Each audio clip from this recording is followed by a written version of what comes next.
there, English learners. Welcome back to English Mastery Podcast. I'm Vey, and I'm here with my amazing co-host, James. Today, we've got something really special lined up for you guys.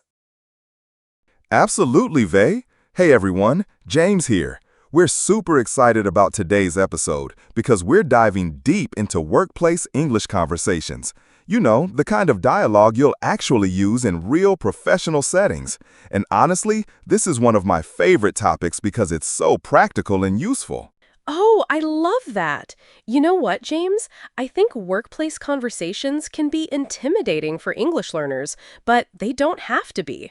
Today, we're breaking it down into bite-sized pieces that anyone can master. We'll start with a realistic office scenario, then we'll explore some key vocabulary, practice with interactive Q&A, and finish with our signature shadowing technique. It's like having 4 English lessons packed into one. Exactly. And here's the thing, we're not just going to throw random phrases at you. We're going to use a comprehensive 4-step approach that actually works. I've seen so many students improve dramatically using this method. First, we'll do focused listening practice, where you'll hear authentic workplace dialogue. Then we'll break down essential vocabulary with real examples. After that, we'll test your comprehension with interactive questions. And finally, we'll perfect your pronunciation through shadowing practice. That sounds perfect. You know what I love most about this approach? It mirrors how we naturally learn languages. We listen, we understand meaning, we practice, and then we speak. It's so organic and effective. Plus, the workplace context makes it immediately applicable. You could literally use these phrases tomorrow at your job. Segment 1. Listening practice. James, all right, let's jump right into our first segment, listening practice. I think this is where many learners struggle, right? They get nervous about understanding native speakers in real situations. Oh, absolutely, James. But here's the secret. Don't worry about catching every single word. Focus on the overall meaning and context. We're going to play a conversation between 2 colleagues discussing a project deadline. Listen for the main ideas. What do they need? When do they need it? And what's their plan? Perfect advice. Okay, everyone, here we go. You'll hear Sarah and Mike discussing the Thompson project report. Sarah needs something from Mike, but there's a small complication. Listen carefully. Hey, Mike, do you have the Thompson project summary ready? Not quite yet. Sarah, I'm still waiting for the budget figures. I contacted Jennifer this morning. We need that summary by 3 p.m. today for the client meeting. I understand. Let me reach out to Jennifer again. Hold on. I think she just messaged me. Really? What's the update? She says the budget numbers will be ready within 2 hours.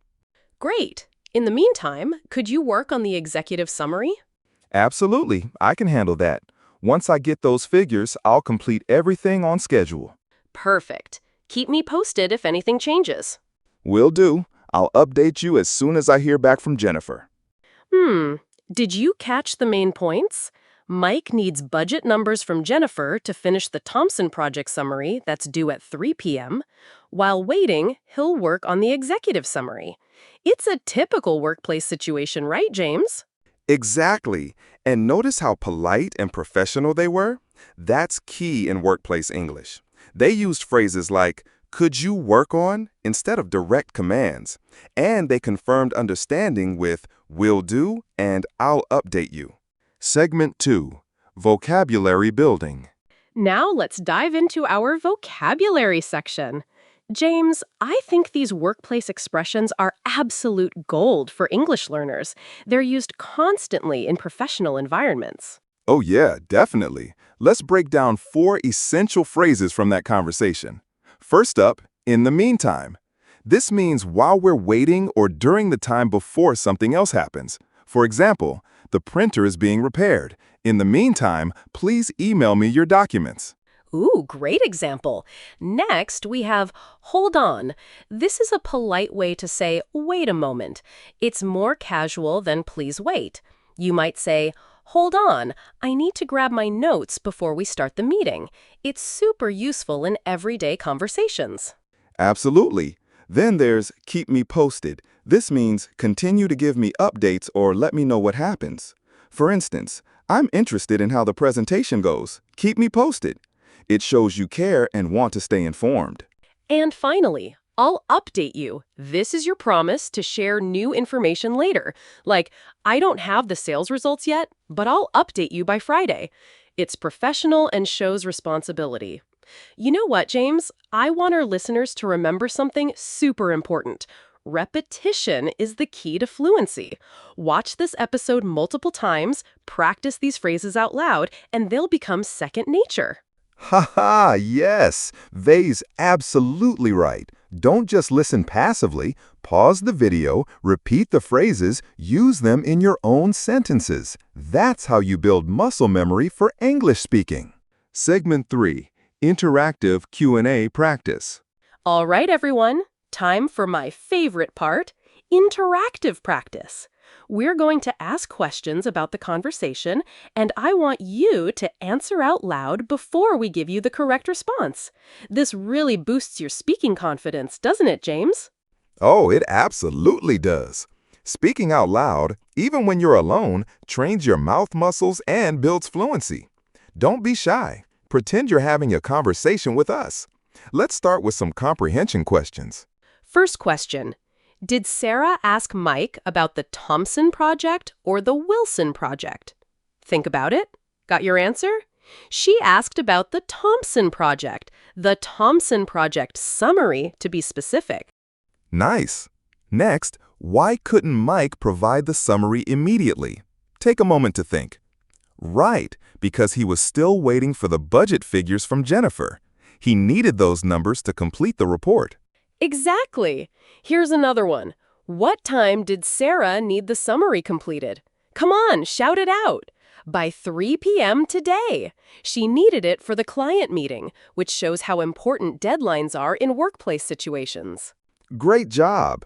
Now, what did Mike agree to do while waiting for the budget figures? Think about Sarah's request. Yes, he agreed to work on the executive summary. This shows good time management using waiting time productively. Perfect. And here's our final question. How will Mike keep Sarah informed? What phrase did he use? Exactly. He said, I'll update you as soon as I hear back from Jennifer. This demonstrates professional communication and accountability. Wonderful. You know what I love about these questions? They force you to really listen and understand, not just hear words. This active listening skill will help you so much in real conversations. Segment 4. Shadowing practice. And now, drum roll please, our signature shadowing practice. This is where the magic happens, right? This is where students really start sounding like native speakers. Oh my goodness, yes! Shadowing is like having a personal pronunciation coach. You're going to repeat after the speakers, focusing on rhythm, intonation, and natural flow. Don't worry about being perfect, focus on mimicking the melody of English. James, should we give them some pro tips first? Absolutely. Here's what I want you to do. Listen to the phrase first, then repeat it immediately. Try to match not just the words, but the emotion and tone. If someone sounds concerned, you sound concerned. If they're being polite, match that politeness. Ready? Let's practice Sarah's lines first. Sarah's lines. Hey, Mike, do you have the Thompson project summary ready? We need that summary by 3 p.m. today for the client meeting. Really? What's the update? Great. In the meantime, could you work on the executive summary? Perfect. Keep me posted if anything changes. Excellent. Now let's do Mike's responses. Notice how he sounds professional but friendly, and he uses confirming language to show he understands. Mike's lines. Not quite yet. I'm still waiting for the budget figures. I contacted Jennifer this morning. I understand. Let me reach out to Jennifer again. Hold on. I think she just messaged me. She says the budget numbers will be ready within 2 hours. Absolutely, I can handle that. Once I get those figures, I'll complete everything on schedule. Will do. I'll update you as soon as I hear back from Jennifer. Fantastic work, everyone! You know what? I can already hear the improvement in your pronunciation just from this short practice. The key is consistency. Do this shadowing exercise daily, and you'll be amazed at how natural your English becomes. Mm-hmm. And here's a bonus tip. Record yourself doing the shadowing, then compare it to the original. It might feel weird at first, but it's incredibly helpful for identifying areas to improve. I hope you're feeling confident and motivated.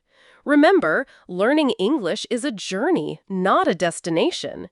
Every day you practice, every conversation you have, every video you watch, it all adds up. You're investing in your future, and that's something to be proud of. Absolutely. And here's my challenge for you. Use one of today's phrases in a real conversation this week. Whether it's keep me posted, in the meantime, or I'll update you, make it happen. That's how classroom learning becomes real-world fluency. Ooh, I love that challenge.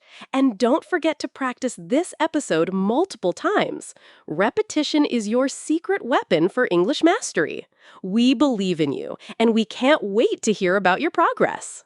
Before we go, make sure to subscribe to English Mastery Podcast for more practical English lessons like this one. We're here to support your English journey every step of the way. Until next time, keep practicing, keep believing in yourself, and remember, you've got this. Happy learning, everyone! See you in the next episode.